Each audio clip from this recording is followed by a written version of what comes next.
besoin de boo ñëwee balade lay doon. Ouais. Mais le bilan, c'est en faveur du président ou bien du Premier ministre?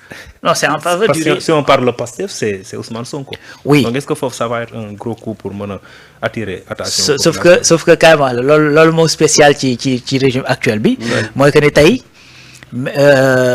même boo xoolee le président sax am na problème de communication boo xamante nekk na autour de lui et autour de sa coalition ba nga xamante ni voilà beneen affaire mooy même la revendication de ce qui se passe actuellement c'est-à-dire da ngay xam ni en vérité ben c'est normal que Ousmane revendique ko pourquoi parce que tey si le régime échoue kuy rendre compte on dira Ousmane. mais Ousmane moo tànn waaw mais bu baaxee tamit du doon moom waaw oui loolu la absolument c'est ça ce mandat-là c'est le mandat du mais c'est compliqué parce que c'est compliqué non c'est simple c'est aussi simple gis nga nee naa leen parce que logiquement le bilan en faveur du président la doon nekk ñoom moom moo doon kii le premier ministre il ne comptait absolument rien c'est-à-dire que ce que les gens doivent savoir oui. Ce mandat-là c'est le mandat du PASTEF c'est ça suñu réussir et Diomaye dans tout ça mais Diomaye c'est PASTEF qui l'a investi mais c'est PASTEF qui est allé aux élections c'est PASTEF qui a gagné le mandat c'est le mandat de PASTEF on dira que c'est le mandat de PASTEF mais qui est aujourd'hui le président de PASTEF Ousmane Sonko. ah ben exactement. oui man de nee naa leen koo xamante ne bu yëf yi carabine nga ni saa yi génnal wax ci. waaw pourquoi président demul Maroc. waaw. bi université amee problème kan lañu woo. bu maa ngi benn vidéo tey xam nga Sen TV la xaw ma benn waaye mu ngi naan leen yéen lu xew ngeen Ousmane Sonko. waaw bu bonee ngeen Ousmane Sonko. mais bu baaxee bay seet la voilà maa ngi seetaan mais li mu doon wax noonu c'est exactement mais yow heure bu coow amee dañ naan Ousmane na génn wax. waaw. maanaam même ñu bokk ci kuje gi bi université amee problème dañ ne Ousmane na génn wax. parce que xale yi démb moom lañ doon xeexal. coow Maroc bi dañ ne Ousmane génn wax. dégg nga wax bi waaye léegi boo kooku jàmm amee bu fekkee dal dafa am mais kooku doo ko jox cër. tout à fait waaye da nga ko war a jox cër. te xam ne bis boo nekkee njàqare moo la ciy génnee. donc encore une fois ce régime là ce régime. ce mandat wu tànneef la. donc bu fekkee dafa am loo xamante ni da cee doxul d'ailleurs. bi fi commencé di carabiner. kan lañ doon joxoñ président Diomaye Faye kenn musul wax ay wax. kenn musu ko wax waaw ba tey ji kenn du ko wax dara. mais Ousmane rek la ñuy attaqué. pourquoi parce que c'est lui qui incarne effectivement li nga xamante ne mooy légitimité. absolument politique et populaire boobu nga xamante ne moom moo porté ce régime c'est tout. donc quel que soit Alpha dañ koy renvoyer waat ne ko sa tànneef la. donc on peut dire que Diomaye est dans la peau d'Ousmane. mais tey Ousmane. le mandat de Pastef. oui. tax gis nga loolu c'est-à-dire problème la boo xamante ni suñu réew yi la des. maanaam mandat bilan président loolu suñu réew yi la des. fii rek la des. c'est-à-dire gars yi ay bilan wu régime la ñuy xool. waaw tey doo dem France ñu naan la bilan wu Macron kii demee noonu c'est-à-dire dañuy xool ñi nga xamante bañ na ko ba léegi sax les macronistes la ñuy wax. d'accord dañuy xool régime boo demee par exemple aux États-Unis c'est vrai que Trump moom moo koy incarner mais dañ naan les républicains ont échoué. absolument voilà donc ñoom la ñuy wax ne ñoom ñoo échoué. donc tey fii boo ñëwee nag xam nga comme ñun dañoo am ay régime présidentiel yoo xamante ne dañoo fort lépp lu fi xew dañ naan président moo ko def. alors que des fois mais c'est ça.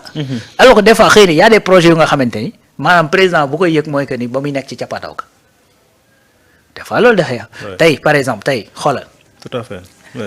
démb président am na ko mu recevoir c'est qui c'est ki nga xamante ne moom mooy jiite usine huile bi ñuy def fii sur la Petite Côte.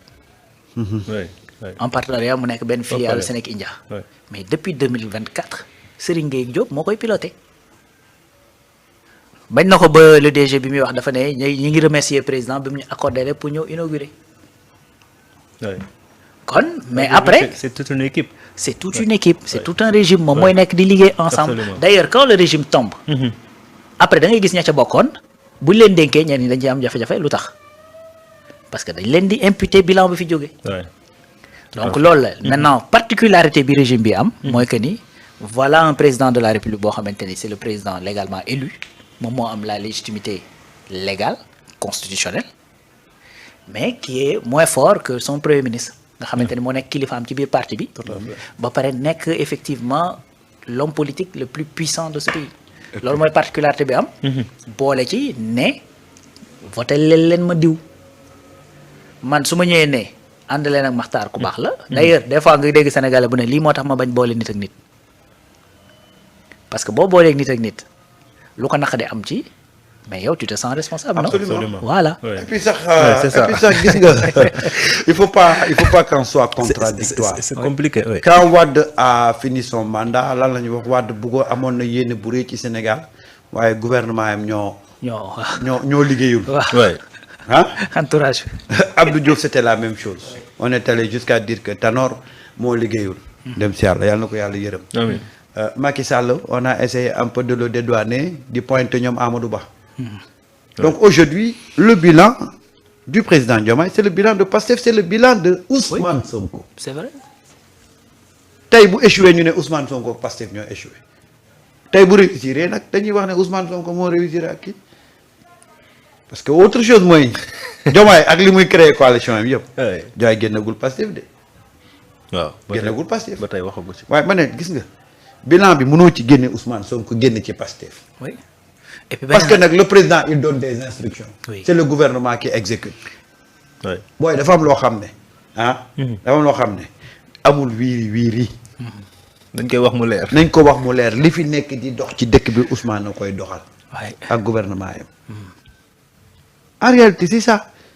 mais quand même moment bi Pastef mënul accaparer résultat. affaire bi du question. résultat bilan bi pour non du question pour séduire quand même. du question accaparer li nga moom loo ci accaparer. mais yaa ko moom di. yaa ko moom di. yëfam la di. mais à l'instant c'est divisé. ban am na coalition Diomaye président. qui espère ñoom ci réalisation. ki turam nekk ci coalition fu mu bokk. fu mu bokk. Pastef. waaw. ok waaye ba ne kan moo yor gouvernement bi. mais Pastef le bokk on peut. y a pas de on peut douter. instant bi da nga am problème xam nga boo demee ba am problème pour décider dama lay wax ne lu fi dox Ousmane ak gouvernement ñoo ko doxal. ouais. résultats yi fi am yëpp nekk des résultats satisfaisants des performances Ousmane la. et ouais. ci Ousmane la ñu tàmbalee ci Ousmane la ñu yem mu jeex tàkk. mu jeex tàkk gis nga loolu. Jamono. amul beneen mbir. ah ouais. gerte gi bu mu amee jafe-jafe fii ku dem. Ousmane. est-ce que da nga dégg gars yi ne président réglé nañu suñu problème. waaw. oui man foofu nag man dama xaw a. ba yow Non, parce que yaa le président ci boppam moom il est conscient de. Yow yaa de am li nga xamante problème. ni mooy loolu. Yow yaa am président c'est un homme intelligent. boo xamante ni il a fait un parcours boo xamante ni ñun Sénégal ñëpp ñu ñoo non teg suñu Matar bët. mi absolument. Voilà donc xam nga gars yi des fois ñooy parce que président il est calme et tout ça et puis le fait que ñu bari di poser question mooy ce qui est en train de se passer et que un homme intelligent war a mën a xam ni lii du ci gagner dara ba pare ñuy persister moo tax des fois nit ñi di questionner wu. Oui. oui président qu'est-ce qui lui a pris ba nga xamante ni mi ngi insister ci yoon bi et cetera. mais le président Bassirou Diomaye Faye c'est un homme intelligent qui regarde le Sénégal et qui comprend les choses. absolument. Ça il dafa diriger les cadres de Pastef pendant 10 ans.